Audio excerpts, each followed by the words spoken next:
Hello friends, welcome to target UP exam. Friends, इस video का topic है उत्तर प्रदेश की भौगोलिक स्थिति। बहुत ही इंपॉर्टेंट टॉपिक है दोस्तों। जैसे कि यूपी के एग्जाम होते हैं, यूपीएसआई, यूपी लेखपाल, RO, ARO, BDO, lower PCS, PCS, इन सभी एग्जाम के लिए ये टॉपिक काफ़ी इंपॉर्टेंट है। यहाँ से कई बार एग्जाम में क्वेश्चन पूछे जाते हैं। तो इस टॉपिक को स्टार्ट करने से पहले दोस्तों, अगर आपने चैनल अभी तक सब्सक्राइब नहीं किया है तो इस चैनल को सब्सक्राइब करने के बाद बेल आइकन पर क्लिक कर दीजिए, जिससे कि आपको नेक्स्ट इंपोर्टेंट वीडियो के भी नोटिफिकेशन मिलते रहेंगे। तो चलिए फिर दोस्तों स्टार्ट करते हैं। तो सबसे पहले तो दोस्तों हम इसकी थोड़ी सामान्य जानकारी देख लेते हैं। उत्तर प्रदेश का नाम उत्तर प्रदेश कब पड़ा, कुछ इस तरीके की हम जानकारी देखते हैं। ठीक है, तो सबसे पहले तो मैं आपको यही बता देता हूँ कि उत्तर प्रदेश का नाम उत्तर प्रदेश कब पड़ा। इससे पहले इसका क्या नाम था? संयुक्त प्रांत। ठीक है, मैं यहाँ लिख देता हूँ दोस्तों, संयुक्त प्रांत। पहले इसका नाम संयुक्त प्रांत था। कब तक? 26 जनवरी 1950 तक। 26 जनवरी 1950 तक इसका नाम संयुक्त प्रांत था। इसके बाद इसका नाम हुआ उत्तर प्रदेश। इसके बाद दोस्तों मैं इसकी राजधानी की बात करता हूँ। इसकी राजधानी इस समय क्या है? लखनऊ है। लखनऊ कब से है इसकी राजधानी? 1921 से। तो मैं आपको बिल्कुल ठीक से बता देता हूँ दोस्तों, जो आपको ठीक से याद रह जाए। तो देखिए 1836 से 1858 तक, 1836 से 1858 तक इसकी राजधानी थी आगरा। उत्तर प्रदेश की राजधानी क्या थी? आगरा। इसके बाद दोस्तों 1858 से 1921 तक इसकी राजधानी थी इलाहाबाद। इलाहाबाद का इस समय क्या नाम है दोस्तों? प्रयागराज। ठीक है, और 1921 के बाद उत्तर प्रदेश की राजधानी क्या है? लखनऊ। सभी जानते हैं दोस्तों ये तो, लखनऊ। ठीक है, और 1921 में ही विधान परिषद का गठन हुआ था। ये भी आप याद रखिए, कब हुआ था गठन? 1921 में विधान परिषद का गठन। दोस्तों आप ये भी जानते होंगे, जो उत्तराखंड राज्य है इस समय पहले कभी यूपी का ही भाग था। तो ये कब अलग हुआ था? यहाँ पर है दोस्तों उत्तराखंड, तो ये पहले यूपी का भाग था। ठीक है, 9 नवंबर 2000 को उत्तराखंड उत्तर प्रदेश से अलग हुआ। ये भी आप याद रखिए। अब दोस्तों हम बात करते हैं उत्तर प्रदेश के क्षेत्रफल की। उत्तर प्रदेश का क्षेत्रफल है दोस्तों 2,40,928 वर्ग किलोमीटर। ठीक है, ये इसका क्षेत्रफल है। भारत में ये क्षेत्रफल है 7.33%। 7.33% भारत का। ठीक है, और क्षेत्रफल की दृष्टि से भारत में कौन सा स्थान है? यूपी का चौथा स्थान है दोस्तों। पहले स्थान पर कौन है? राजस्थान। मैं यहाँ पर लिख देता हूँ, पहले स्थान पर राजस्थान है क्षेत्रफल की दृष्टि से। इसके बाद है मध्य प्रदेश। इसके बाद है दोस्तों महाराष्ट्र। महाराष्ट्र के बाद आता है दोस्तों यूपी, उत्तर प्रदेश। तो इसका कौन सा स्थान है? फोर्थ स्थान है। ठीक है, ये भी आप बिल्कुल ठीक से याद रखिए दोस्तों। कई बार स्टूडेंट इसका क्रम भूल जाते हैं, यहाँ पर गलती कर देते हैं मध्य प्रदेश और महाराष्ट्र में। तो आप अगर नक्शे में देखकर इसे ठीक से याद रखेंगे, देखिए ये भारत का नक्शा है। यहाँ पर देखिए दोस्तों, ये राजस्थान है। ठीक है, तो ये मध्य प्रदेश है। इसके बाद ये है महाराष्ट्र। तो आप इस तरीके से एरो बना लीजिए, इस तरीके से एरो बना लीजिए। ठीक है, तो पहले राजस्थान है, दूसरे नंबर पर मध्य प्रदेश, तीसरे नंबर पर महाराष्ट्र, और चौथे नंबर पर अपने यूपी के बारे में तो आपको पता ही होना चाहिए। इनके बाद आता है यूपी का नंबर, उत्तर प्रदेश का नंबर। तो ये क्रम आपको बिल्कुल ठीक से याद होना चाहिए। चलिए फिर देखते हैं हम इसे। पूरे भारत में सर्वाधिक जनसंख्या किसकी है? उत्तर प्रदेश की दोस्तों। लेकिन जनसंख्या घनत्व की दृष्टि से सर्वाधिक जनसंख्या घनत्व किसका है? बिहार का दोस्तों। तो मैं यहां पर लिख देता हूं, सर्वाधिक जनसंख्या घनत्व किसका है दोस्तों? बिहार का। तो यहाँ पर कंफ्यूज नहीं होना दोस्तों आपको। सबसे ज्यादा जनसंख्या किस राज्य की है? उत्तर प्रदेश की। और सर्वाधिक जनसंख्या घनत्व किसका है? बिहार का। ठीक है, ये दोनों बातें आपको याद होनी चाहिए बिल्कुल ठीक से दोस्तों। ये तो बिल्कुल बेसिक जानकारी है। उत्तर प्रदेश में 18 मंडल है, मतलब पूरा उत्तर प्रदेश 18 मंडल में डिवाइड है। और ये 18 मंडल मतलब पूरा उत्तर प्रदेश 75 जिलों में डिवाइड है। ठीक है, ये भी आपको ठीक से पता होना चाहिए। यूपी में 18 मंडल हैं और 75 जिले हैं। अब मैं कुछ बातें आपको नक्शे में बताता हूँ दोस्तों। यहाँ पर है देखिए दोस्तों, ये लखनऊ, उत्तर प्रदेश की राजधानी जो कि 5 जिलों को टच करता है। ये लखनऊ एक जिला है जो कि 5 जिलों को टच करता है। ये आपको क्यों याद होना चाहिए? क्योंकि उत्तर प्रदेश की राजधानी है। तो क्वेश्चन यहाँ से ये पूछ लिया जाता है कि निम्नलिखित में से कौन सा जिला लखनऊ को टच नहीं करता है, मतलब लखनऊ के साथ सीमा नहीं बनाता है। तो इस टाइप से कुछ क्वेश्चन पूछ लिए जाते हैं। ठीक है, तो ये आपको याद होना चाहिए। देखिए यहाँ पर लखनऊ है, किस किस के साथ सीमा बना रहा है? बाराबंकी, सीतापुर, हरदोई, उन्नाव और रायबरेली। तो ये 5 जिले हैं जो लखनऊ के साथ सीमा बनाते हैं, इन्हें आप याद कर लीजिए। और दोस्तों इसके साथ साथ आपको ये भी पता होना चाहिए कि सबसे पूर्वी जिला कौन सा है, सबसे दक्षिणी जिला कौन सा है, उत्तरी जिला कौन सा है, पश्चिमी जिला कौन सा है। तो देखिए यहाँ पर दोस्तों आप खुद ही देख सकते हैं, ये पूरब है, ठीक है, ये पश्चिम है, ये ऊपर उत्तर है और नीचे है दक्षिण। तो दिशाओं के हिसाब से नक्शे में देखकर बताइए दोस्तों सबसे पूर्वी जिला कौन सा है। तो यहाँ पर देख सकते हैं आप, सबसे पूर्वी जिला कौन सा है? बलिया। ये दोस्तों सबसे पूर्वी जिला है, सबसे पूर्वी जिला है। और सबसे पश्चिमी, पश्चिम ये हुआ, ठीक है, पश्चिम ये हुआ। तो सबसे पश्चिमी दोस्तों ये है यहाँ पर शामली, ये सबसे पश्चिमी जिला है। ठीक है दोस्तों, मैं यहाँ लिख देता हूं सबसे पश्चिमी जिला। इसके बाद दोस्तों सबसे उत्तरी जिला, ये ऊपर उत्तर है, उत्तरी जिला है सहारनपुर, ये सबसे उत्तरी जिला है। और सबसे नीचे दोस्तों ये है सोनभद्र, ये है सबसे दक्षिणी जिला, सोनभद्र। तो यहाँ पर आप देख सकते हैं सोनभद्र की सीमा 4 राज्यों को टच करती है। ये दोस्तों यहाँ पर बिहार को टच करती है, देखिए बिहार है। और नीचे, इससे नीचे झारखंड है, झारखंड को टच करती है। और इससे नीचे दोस्तों यहाँ पर ये छत्तीसगढ़ है, छत्तीसगढ़ को टच करती है। और ये है दोस्तों मध्य प्रदेश, यहाँ पर ये मध्य प्रदेश को टच करती है। तो आपको याद होना चाहिए उत्तर प्रदेश का सोनभद्र ऐसा जिला है जो सबसे ज्यादा राज्यों को टच करता है। कितने राज्यों को? 4 राज्यों को टच करता है, बिहार, झारखंड, छत्तीसगढ़ और मध्य प्रदेश। इसके अलावा दोस्तों यहाँ पर ये सहारनपुर जो है, ये सहारनपुर है, ये दोस्तों 3 राज्यों को टच करता है। यहाँ पर देखिए ये हरियाणा है और ये है दोस्तों हिमाचल प्रदेश। हिमाचल प्रदेश के साथ बिल्कुल छोटी सी सीमा बनाता है ये। और इधर है दोस्तों ये उत्तराखंड, ये 3 राज्यों को टच करता है। और यहाँ पर आप ये भी देख सकते हैं उत्तर प्रदेश की सबसे कम सीमा किसके साथ है? हिमाचल प्रदेश के साथ। और सबसे अधिक सीमा किसके साथ है? मध्य प्रदेश के साथ। यहाँ पर ये मध्य प्रदेश है, यहाँ पर आप देख सकते हैं यहाँ से शुरू होती है सीमा इसकी, और यहाँ पर इतनी घूमती है, घूमने के कारण भी, और यहाँ पर आप देख सकते हैं कितनी घूमी है। तो इसलिए इसकी सबसे लंबी सीमा है मध्य प्रदेश के साथ, यूपी की, और सबसे कम सीमा हिमाचल प्रदेश के साथ। दोस्तों ये जो मैं आपको बता रहा हूँ, या तो आप इसका स्क्रीनशॉट ले लेना बाद में, या आपके पास ब्लैंक मैप होगा उसमें आप ठीक से नोट डाउन कर लीजिए। जैसे कि मैंने आपको बताया था लखनऊ की सीमा किन किन जिलों के साथ टच करती है, किन किन जिलों के साथ लखनऊ सीमा बनाता है, और सबसे पूर्वी, पश्चिमी, उत्तरी, दक्षिणी जिला, ये सब आपको ठीक से याद होने चाहिए। तो आप अपनी नोटबुक में लिख लीजिए इन्हें। ठीक है दोस्तों, और यहाँ पर आप देख सकते हैं ये ललितपुर है, ये देखिए यूपी से कितना यहाँ पर बाहर को निकला हुआ है, लेकिन ये यूपी का ही जिला है। तो आप देख सकते हैं यहाँ से भी क्वेश्चन पूछा जाता है कि यूपी का कौन सा जिला तीनों ओर से मध्य प्रदेश से घिरा हुआ है। तो कौन सा जिला है वो? ललितपुर। आप देख सकते हैं इसके तीनों ओर, यहाँ पर ये थोड़ा सा ही जुड़ा हुआ है यूपी से, तीनों ओर से मध्य प्रदेश से घिरा हुआ है। अगर आप नोट नहीं कर रहे हैं, अगर आपके ठीक से नोट नहीं करा जा रहा है, तो आप हमारी पीडीएफ से इसे रिवाइज कर सकते हैं, एक बार देख सकते हैं। तो डिस्क्रिप्शन में दिए गए लिंक पर जाकर आप हमारे टेलीग्राम चैनल को ज्वाइन कर सकते हैं।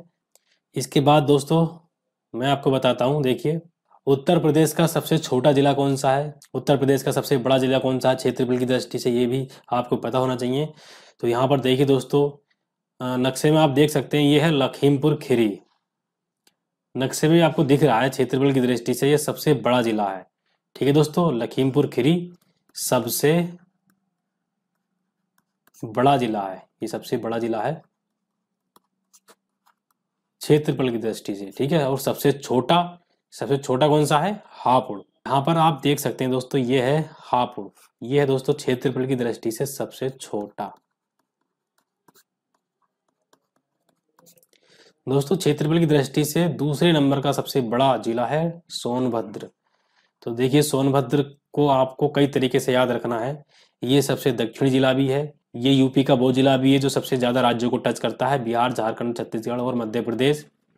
और देखिए दोस्तों यहाँ पर ये नेपाल देश है, तो नेपाल से भी कुछ जिले यूपी के टच करते हैं, जैसे कि दोस्तों यहाँ पर आप देख सकते हैं, ये है पीलीभीत, पीलीभीत भी से टच करता है, और लखीमपुर खीरी भी टच करता है, और यहाँ पर देखिए बहराइच है, ये भी टच करता है इसे बहराइच, और यहाँ पर दोस्तों ये श्रावस्ती, श्रावस्ती भी से यहाँ पर टच करता है, इसके बाद बलरामपुर, और इसके बाद सिद्धार्थनगर, इसके बाद महाराजगंज। तो दोस्तों ये 7 जिले हैं जो नेपाल को टच करते हैं, ये भी आप याद कर लीजिए। यहाँ से भी कई बार एग्जाम में क्वेश्चन पूछा गया है। क्वेश्चन इस तरीके से पूछ लेते हैं कि निम्नलिखित जिलों में से कौन सा जिला नेपाल को टच नहीं करता है या फिर नेपाल के साथ सीमा बनाता है। तो उसमें कुछ भी ऑप्शन दे सकते हैं, कंफ्यूज करने के लिए इनके पास वाले भी दे सकते हैं। तो ये आपको बिल्कुल ठीक से याद होने चाहिए। पीलीभीत, लखीमपुर खीरी, बहराइच, श्रावस्ती, बलरामपुर, सिद्धार्थनगर और महाराजगंज, ये सब जिले, ये 7 जिले हैं जो कि नेपाल को टच करते हैं। और भारत की राजधानी दिल्ली, दिल्ली को यूपी के कितने जिले टच करते हैं? यहाँ पर देखिए दोस्तों, ये दिल्ली है, और दिल्ली को दोस्तों यहाँ पर आप देख सकते हैं, ये है गौतम बुद्ध नगर और ऊपर है गाजियाबाद। तो गौतम बुद्ध नगर और गाजियाबाद दिल्ली को टच करते हैं, ये भी आपको याद होने चाहिए। इसके बाद देखिए दोस्तों, यूपी का अक्षांशीय विस्तार, यहाँ पर देखिए दोस्तों, ये मैंने लिख दिया है, उत्तर प्रदेश का अक्षांशीय विस्तार 23 डिग्री 52 मिनट उत्तरी अक्षांश से 30 डिग्री 24 मिनट उत्तरी अक्षांश तक तथा 77 डिग्री 5 मिनट पूर्वी देशांतर से 84 डिग्री 38 मिनट पूर्वी देशांतर तक। तो ये इसका विस्तार है। अब पूर्वी देशांतर क्या है, अक्षांशीय देशांतर क्या है, ये तो बिल्कुल डिटेल में मैं आपको दूसरी वीडियो में बताऊंगा। तो यहाँ पर आप ओरली समझ लीजिए। देखिए यहाँ पर आप जानते होंगे दोस्तों, ग्लोब आपने देखा होगा, ग्लोब में 2 तरह की लाइन होती है, एक तो वर्टिकल, ठीक है दोस्तों, और एक होती है हॉरिजॉन्टल, इस तरीके से। तो ये जो लाइन है दोस्तों, ये हॉरिजॉन्टल वाली, ये वाली लाइन, तो ये है अक्षांश रेखाएं, ठीक है दोस्तों। तो दोस्तों ये अक्षांश रेखा है, इन्हें हम कहते हैं लैटिट्यूड। और दोस्तों ये वर्टिकल जो लाइन है, ये वर्टिकल वाली लाइन है, इन्हें हम कहते हैं देशांतर, और इंग्लिश में हम इसे कहते हैं लॉन्गिट्यूड। तो ये आपको याद होने चाहिए। तो यहाँ पर देखिए, ये 0 डिग्री लाइन है, 0 डिग्री देशांतर यहाँ पर, और ये है 0 डिग्री अक्षांश रेखा। तो यहाँ पर भारत की स्थिति कुछ यहाँ पर होती है, यहाँ पर ये भारत होता है, भारत की भौगोलिक स्थिति की वीडियो हम बनाएंगे। तो यहाँ पर भारत है, तो किसी भी देश की स्थिति का पता बिल्कुल ठीक से अक्षांश और देशांतर रेखाओं से लगाया जाता है, आपको पता होगा। तो यहाँ पर हमारा यूपी होगा कहीं, ठीक है, इसी भारत में यहाँ पर यूपी है। तो यूपी की जो स्थिति है देखिए, इनसे पता लगाई जाती है बिल्कुल एग्जैक्ट स्थिति जो होती है पूरे ग्लोब पर। तो किन से पता लगाई जाती है? वो अक्षांश और देशांतर रेखाओं से। तो यहाँ पर आप देख सकते हैं, मैंने आपको बताया था ये अक्षांश रेखा है, ये वाली अक्षांश रेखाएं होती हैं। तो ये देखिए, यहाँ पर ये जो अक्षांश रेखाएं हैं, यहाँ पर ये 2 अक्षांश रेखाएं हैं। ये वाली जो अक्षांश रेखा है, ये वाली है 23 डिग्री 52 मिनट, मतलब यहाँ को जो टच करती है, यहाँ से इसका विस्तार कहाँ तक है? यहाँ तक है दोस्तों, यहाँ तक, इस वाली लाइन तक, ठीक है। तो ये क्या है? 30 डिग्री 24 मिनट। इसी तरीके से अगर हम देशांतर की बात करें, तो यहाँ पर एक लाइन होगी यहाँ पर जो शामली को भी टच कर रही होगी यहाँ पर, और एक लाइन होगी यहाँ पर जो बलिया को टच कर रही होगी, ये बलिया है, ठीक है। मतलब सबसे पूर्वी जिला है बलिया और सबसे पश्चिमी जिला यहाँ पर शामली है। तो देखिए यहाँ पर ये जो लाइन है, ये कितने डिग्री पर है? देखिए ये है 77 डिग्री 5 मिनट, ठीक है दोस्तों, ये 77 डिग्री 5 मिनट पूर्वी देशांतर है। और ये है यहाँ पर 84 डिग्री 38 मिनट पूर्वी देशांतर, ठीक है। तो आप इसका भी स्क्रीनशॉट ले लीजिए। इसके बाद दोस्तों मैं आपको बताता हूँ नेशनल कैपिटल रीजन में जो यूपी के जिले आते हैं, मतलब एनसीआर में यूपी के कितने जिले आते हैं, ये भी आपको याद रखना है। तो यहाँ पर दोस्तों आप देख सकते हैं, राष्ट्रीय राजधानी क्षेत्र मतलब national capital region, NCR, NCR में यूपी के कितने जिले आते हैं? तो यहाँ पर आप देख सकते हैं, ये 8 जिले हैं यूपी के जो एनसीआर में शामिल हैं। और बाकी दोस्तों इसके अलावा दोस्तों यहाँ पर है ये हरियाणा, और नीचे है राजस्थान, राजस्थान के 2 जिले आते हैं, और यहाँ पर हरियाणा के सबसे ज्यादा जिले आते हैं। तो क्वेश्चन यहाँ से पूछ सकते हैं कि एनसीआर में निम्नलिखित में से किस राज्य के सबसे ज्यादा जिले आते हैं? तो किसके ज्यादा आते हैं? हरियाणा के, और सबसे कम राजस्थान के, और उत्तर प्रदेश के 8 आते हैं। वो 8 के नाम दोस्तों ये हैं, यहाँ पर आप देख सकते हैं, ये भी मैंने लिख दिए हैं। यहाँ पर आप देखिए नक्शे में, ये दिल्ली है। देखिए यहाँ पर शामली, मुजफ्फरनगर, बागपत, मेरठ, गाजियाबाद, हापुड़ और यहाँ पर गौतम बुद्ध नगर और ये है बुलंदशहर। तो ये 8 जिले हैं यूपी के जो एनसीआर में शामिल हैं, एनसीआर में आते हैं। शामली बाद में जोड़ा गया था, इससे पहले 7 जिले आते थे केवल, तो शामली बाद में जोड़ा गया था। तो आप याद रखिए वर्तमान में 8 जिले हैं यूपी के जो एनसीआर में आते हैं, जिनमें से गाजियाबाद और गौतम बुद्ध नगर यहाँ पर दिल्ली की सीमा को टच करते हैं। ये भी आप याद रखिए, आप इसका स्क्रीनशॉट ले लीजिए। और ये सब दोस्तों मैप आपको बिल्कुल ठीक से हमारे टेलीग्राम चैनल पे मिल जाएंगे, तो आप मैप की चिंता ना करें। जितने भी मैप या जितने भी आपको पीडीएफ, इंपोर्टेंट पीडीएफ नोट्स होते हैं वो आपको हमारे टेलीग्राम पर मिलते रहेंगे, तो आप टेलीग्राम चैनल से जुड़ जाइए। इसके बाद दोस्तों हम यूपी की नदियों की बात करते हैं। यहाँ पर देखिए दोस्तों, ये मैंने उत्तर प्रदेश का नदियों का मैप लिया है। उत्तर प्रदेश की नदियों पर स्थित नगर की अगर हम बात करें तो यहाँ पर आप देख सकते हैं, ये मैंने फोटो डाला है यहाँ पर। गंगा नदी के किनारे ये नगर हैं, आप देख सकते हैं, वैसे भी आपको याद होने चाहिए। यहाँ पर देखिए उत्तराखंड में गंगा नदी का उद्गम होता है, और देखिए यहाँ पर देवप्रयाग में आकर अलकनंदा और भागीरथी देवप्रयाग में मिलती हैं, और इसके बाद गंगा नदी का निर्माण होता है। और यहाँ पर देखिए दोस्तों, ये यूपी में एंटर कर रही है, तो ये जो गंगा नदी है इसके किनारे पर नगर आपको याद होने चाहिए। उत्तराखंड में हरिद्वार भी इसी नदी के किनारे पर है, हरिद्वार और ऋषिकेश। और जब ये उत्तर प्रदेश में एंटर करती है तो उत्तर प्रदेश में यहाँ पर आप देख सकते हैं कानपुर, वाराणसी, इलाहाबाद। इलाहाबाद भी इसी नदी के किनारे पर है। इलाहाबाद यमुना और गंगा नदी का जहाँ संगम होता है वहां पर है इलाहाबाद। वर्तमान नाम इसका प्रयागराज है, ये भी आप याद रखिए।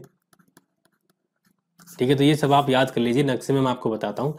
यहाँ पर देखिए दोस्तों, ये जो गंगा नदी है यहाँ पर मैंने आपको थोड़ा सा हाईलाइट कर देता हूँ रेड से। ये देखिए यहाँ पर कानपुर आ गया, फिर देखिए ये यहाँ पर देखिए इलाहाबाद, ये इलाहाबाद है। और इलाहाबाद में ही यहाँ पर आप देख सकते हैं ये गंगा नदी, सॉरी यमुना नदी इससे मिल रही है। तो यमुना नदी और गंगा नदी का संगम कहाँ होता है? इलाहाबाद में, मतलब प्रयागराज में। वर्तमान नाम इसका प्रयागराज है। इसके बाद देखिए दोस्तों, यहाँ पर ये वाराणसी है, बनारस है। बनारस भी इसी नदी के किनारे पर है। और अगर हम इसकी सहायक नदियों की बात करें तो आपको पता होगा गंगा नदी की सबसे बड़ी सहायक नदी कौन सी है? यमुना नदी, जो कि इसकी दाईं ओर से मिलती है। दाईं ओर से मिलती है, लेकिन इसका उद्गम कहाँ से होता है? हिमालय से। तो ये भी आपको याद होना चाहिए। गंगा नदी की एकमात्र सहायक नदी ऐसी है ये यमुना नदी, जो दाईं ओर से मिलती है, लेकिन इसका उद्गम कहाँ से होता है? हिमालय से। इसके अलावा जितनी भी सहायक नदी है गंगा नदी की जिनका उद्गम हिमालय से होता है, वो सब बाईं ओर से मिलती हैं। ठीक है, यहाँ पर आप देख सकते हैं ये यमुना नदी है दोस्तों, और यमुना नदी के किनारे पर ही है दिल्ली। दिल्ली भी इसी नदी के किनारे पर है। इसके बाद मथुरा, आगरा इसी नदी के किनारे पर है। इटावा भी इसी नदी के किनारे पर है, यमुना नदी के किनारे पर। ठीक है दोस्तों, और देखिए सबसे ज्यादा इंपॉर्टेंट तो ये है, लखनऊ किस नदी के किनारे पर है? तो उत्तर प्रदेश की राजधानी लखनऊ गोमती नदी के किनारे पर है दोस्तों, ये गोमती नदी है। ठीक है, ये है हमारा लखनऊ। लखनऊ भी इसी नदी के किनारे पर है।